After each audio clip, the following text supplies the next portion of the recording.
আসসালামু আলাইকুম, hello everyone. আশা করি সবাই ভালো আছেন।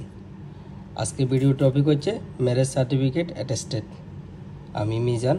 আজকের ভিডিওর মাধ্যমে আমি আপনাদেরকে বোঝানোর চেষ্টা করব আপনারা কোথা থেকে এবং কিভাবে আপনাদের যে ম্যারেজ সার্টিফিকেটটা আছে ওইটা অ্যাটেস্টেড করবেন।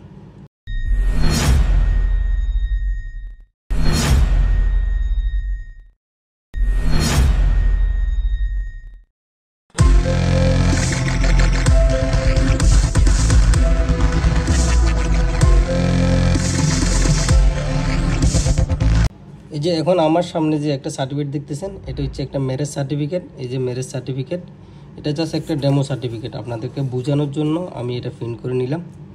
এখন ম্যারেজ সার্টিফিকেটের আগে আপনার যে কাজী অফিসে যে বাংলাতে আমাদের সাধারণত আমাদের বাংলাতে এগুলো লেখা হয়, নিকা নাম্বার এগুলা, যা আমি যদি আপনাদেরকে এখানে দেখাই, এই যে এটা একটা বাংলাতে একটা নিকা নামা, এর প্রথমত এরকম হয়ে থাকে। এটা আপনারা অবশ্যই এভাবে, এই যে এটার মতো এইভাবে বানিয়ে নেবেন। আপনাদের যে কাজী আছে কাজী অফিস থেকে, কাজের মাধ্যমে এটাকে ইংলিশে অবশ্যই নামের স্পেলিংগুলো অবশ্যই ফাস্টফুড অনুযায়ী রাখার চেষ্টা করুন, কারণ ফাস্টফুড অনুযায়ী যদি আপনার নামের স্পেলিং না হয়, যদি ভুল হয়, তাহলে আপনার বিষয় এই ক্ষেত্রে গ্রহণযোগ্য হবে না।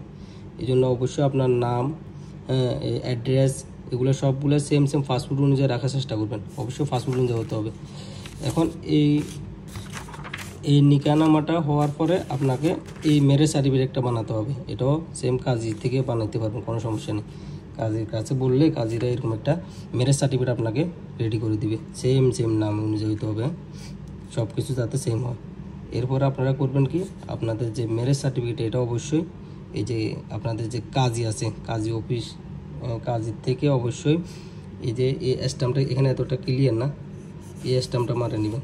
এটা হচ্ছে আপনার যে কাজী আছে কাজীতে, এখানে এতে কাজী লেখা আছে, এটা হচ্ছে কাজের সাইন থাকবো, কাজের যে স্ট্যাম্প, ওই স্ট্যাম্প মারবো। আবার কাজের এখানে যেরকম একটা দেখতেছেন এইরকম একটা স্ট্যাম্প কাজী মারবো। এই দুইটা স্ট্যাম্প কাজের থেকে অবশ্যই নিয়ে নিতে হবে। এটা আপনার এতে নিকানামাতেও নিয়ে নিতে হবে এবং কি ম্যারেজ সার্টিফিকেটও নিতে হবে। এরপরে আপনাদেরকে আপনাদের যে যাদের যে জেলা রয়েছে, জেলাতে যে আইনজীবীরা রয়েছে, আইনজীবীদের মাধ্যমে, অ্যাডভোকেট যারা রয়েছে আইনজীবী, ওদের মাধ্যমে আপনাকে এটা নোটারি করাতে হবে। নোটারি করা আপনি যদি এই আইনজীবীর অফিসে যান, তাহলে আইনজীবী আপনাকে অবশ্যই এটা নোটারি করে দিবে। দুটোটা নিয়ে যাবেন, নিয়ে যাওয়ার পরে যদি সম্ভব হয় দুটোটার মধ্যে করাবেন, নিকানামা এবং কি ম্যারেজ সার্টিফিকেট। ম্যারেজ সার্টিফিকেটটাতে করা বেশি ইম্পর্টেন্ট। ম্যারেজ সার্টিফিকেটে এইরকম একটা আইনজীবী থেকে এরকম একটা স্ট্যাম্প মারা নেবেন। এটা এরকম আইনজীবী আপনাকে এটা, এখানে আইনজীবীরা এদের স্ট্যাম্প প্লাস সিগনেচার, এখানে একটা, এই দুইটা অবশ্যই আইনজীবী থেকে করাতে হবে। এটাকে নোটারি বলা হয়, পাবলিক নোটারি। এই দুইটা করে নেবেন। এরপরে এটা আপনাকে নিয়ে যেতে হবে ঢাকা, আপনার যে ল মিনিস্ট্রি আছে, ল মিনিস্ট্রিতে নিয়ে গিয়ে, এটা হচ্ছে সচিবালয়, ঢাকাতে যে সচিবালয় আছে, সচিবালয় গিয়ে আপনাকে এটা ল মিনিস্ট্রি থেকে এটা আবার অ্যাটেস্টেড করতে হবে। ল মিনিস্ট্রি এটা, এই যে এখানে একটা স্ট্যাম্প আছে, এই দেখেন, এটা হচ্ছে ল মিনিস্ট্রি থেকে, এখানে ছোটো করে ল লেখা আছে। ল মিনিস্ট্রি থেকে এই স্ট্যাম্পটা আপনারা নিয়ে নিতে হবে। এটা হচ্ছে ল মিনিস্ট্রি। এটা টাইমিং, এটা আপনার সকাল 10টা থেকে 12টা পর্যন্ত আপনার এটা জমা নিয়ে থাকে পেপারগুলো। 40 মিনিট থেকে 1 ঘন্টার মধ্যে আপনাকে এটা আবার ওরা দিয়ে দিব নোটারিটা করে। এটা আপনাকে অবশ্যই একটা করে ফটোকপি সাথে রাখতে হবে। ওরা এক ফটোকপি জমা নিয়ে নিব। এর সাথে ম্যারেজ সার্টিফিকেটের সাথে আপনাকে এই নিকা number 1 copy, marriage certificate 1 copy, যদি আপনাদের পাসপোর্ট থাকে পাসপোর্টের 1 কপি বা ভোটার আইডির 1 কপি আপনারা অবশ্যই সাথে নিয়ে যাবেন, কারণ ওরা 1 কপি করে এখানে জমা নিয়ে নেয়। এটা যদি ল মিনিস্ট্রি থেকে এটা যদি অ্যারেস্টেড হয়ে যায়, আপনারা যদি চাইলে সেম ডে আবার আপনারা পররাষ্ট্র মন্ত্রণালয়, এটা সচিবালয়ের থেকে অল্প দূরে, আপনারা চাইলে এটা যদি আপনার টাইম থাকে আপনারা ওইটাও সেম ডে করাতে পারবেন।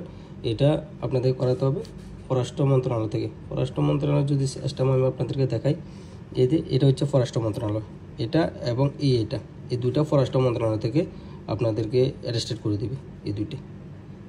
তাহলে আপনারা যদি চান এই ল মিনিস্ট্রিতে করাবেন সচিবালয় থেকে, আর পররাষ্ট্র মন্ত্রণালয় থেকে করাবেন এই যে এটা। তাহলে এই দুটো আপনারা চাইলে একই দিনে করাতে পারবেন। এরপর আপনারা করবেন কি, আপনাদের যে যে দেশের জন্য ভিসার জন্য অ্যাপ্লাই করবেন, আমি আপনাদেরকে এখন যেটা দেখাচ্ছি এটা হচ্ছে দুবাইয়ের ভিসার জন্য। তো দুবাইয়ের ভিসার জন্য যদি আপনাদের আউটসাইড থেকে মানে বাংলাদেশ থেকে যদি অ্যাপ্লাই করে থাকেন ডাইরেক্ট, তাহলে আপনাদেরকে বাংলাদেশের যে দুবাইয়ে যে এমবেসি আছে গুলশানে, দুবাইয়ে যে এমবেসি বাংলাদেশে রয়েছে, ওইখান থেকে আপনাকে এই স্ট্যাম্পটা এখানে খেয়াল করেন, এদের দুবাই ইউএই লেখা আছে, এটা আপনারা করাবেন, এটা প্লাস এটা ওই যে এডুকেশন সার্টিফিকেটের মতোই সেম প্রাইস 3600 টাকা, এটা মারাবেন। আর যদি আপনাদের যে অ্যাপ্লাই করবে যদি দুবাইয়ের ভিতরে হয়ে থাকে, তাহলে এই আপনার কাজের থেকে নটারি করে, এরপর আপনার ল মিনিস্ট্রি থেকে, পররাষ্ট্র মন্ত্রণালয় থেকে এগুলো করানোর পরে যদি আপনারা এটা অরিজিনাল সার্টিফিকেট যদি দুবাইতে নিয়ে আসি, যদি দুবাইতে করে দিচ্ছেন, তাহলে বাংলাদেশের যে এমবেসি দুবাইতে রয়েছে ওইটা এখান থেকে করালে হবে। এই যে স্ট্যাম্পটা, এটা আর এটা করানোর পরে দুবাইয়ে যে গভর্নমেন্টের আন্ডারে যে আছে, যেটা মোফা বলা হয়, এটা যদি বাংলাদেশ থেকে করা নেই তাহলেও চলবো। আর যদি এটা যদি বাংলাদেশ থেকে না করাতে পারে, তাহলে এটা দুবাইতেই করলেও হবে। তাহলে আপনার এই যে সম্পূর্ণ এইভাবে এখানে যে স্ট্যাম্পগুলো দেখতেছেন, এটার সিরিয়াল নাম্বার হচ্ছে এটা, বা ওইটা সিরিয়াল নাম্বার এরকম একটাতে দিয়ে দিব, তাহলে হবে, সমস্যা নেই।